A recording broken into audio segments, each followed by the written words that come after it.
Hi, everyone. Welcome to our Eli presentation, Bridging the Gap, Integrating Intersectionality into the Climate Curriculum.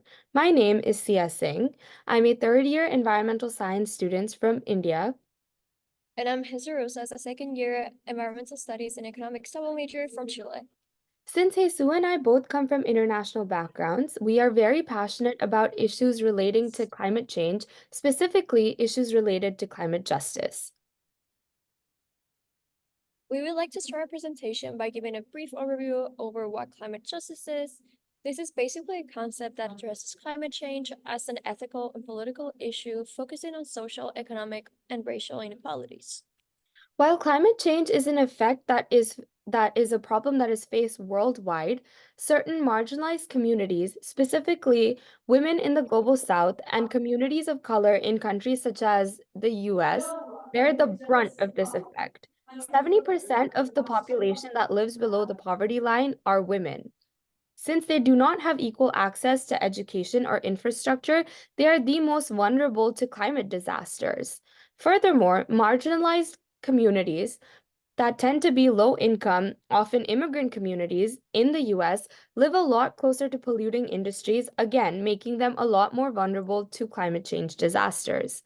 Since Jesu and I consider ourselves strong advocates for these communities and believe that education is the first step toward progress, I would like to introduce our project goal, which is by the end of the 2026 academic year, UCSB will have integrated a climate change and society special subject area requirement into its undergraduate curriculum. This would involve working with faculty to tweak existing course syllabi to include frameworks of climate change, not just climate change, but also climate justice, engaging students through meetings and discussions regarding climate justice, and eventual approval from the academic senate. Jesu and I have worked on our project for about 9 months now, and we would like to talk about what we have established in these 9 months and what we wish to establish later on.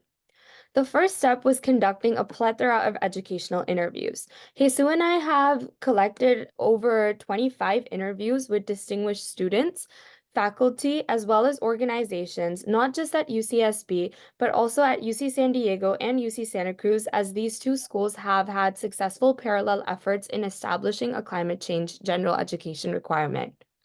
We realized through these discussions that the best way to go about our project is to first mobilize students. We did so by creating a survey through Qualtrics, which essentially asked UCSB students about their experience in climate education on campus. We collected over 275 responses on this survey through tabling in the Arbor and also sending our survey out to listservs. Next, we also filmed for the introductory class INTW1, which is required by all incoming UCSB freshmen to take. In this recording, we emphasized what climate justice is and why these incoming students should prioritize learning about it. And we also hosted a bunch of seminars and teach-ins to mobilize more students toward our causes. The next step of our projects, the ones that we haven't accomplished but we're yet to the following years, would be involving faculty support through a pledge which we're asking professors to adjust their syllabi in order to meet our learning outcomes that we're going to explain in a couple of slides. Then, once we have support from both faculty and students and sufficient data, we would like to present our project to the academic senate, aiming for approval for our proposed requirement. Here are the learning outcomes that we wish to be achieved from this special subject area requirement. Students that will have fulfilled this requirement will be able to describe and recall the basic scientific phenomena of climate change and explain the human and social dimensions of climate change and how they inform policies or solutions. We want to highlight some of the key survey responses that underscore the motivation behind our project. Firstly, we asked students how important do they think that adding a climate change and society general requirement to their undergraduate education is on a scale from 0 to 5, and the average response was 4.33. Next, we asked them about their interest in learning more about climate change, yielding to an average of 4.45. Additionally, we explore which aspects of climate change students are most interested in. The results The results showed that climate solutions were the most popular, followed by humanistic and social dimensions. However, it is crucial to note that in order to understand climate solutions, you need to have a grasp understanding of what climate justice is, which once again reinforces the idea of our project. Finally, an important statistic revealed that only 5% of UCSB courses touch upon sustainability, despite 55 departments offering such courses. This indicates that there's a huge, significant room for improvement across various departments to better incorporate our learning outcomes. As Eli is a course that focuses on leadership, we wanted to highlight our key takeaways from the last 9 months. Firstly, we could not emphasize more how networking is your best friend. We saw this reflected by numerous connections we established throughout our interviews.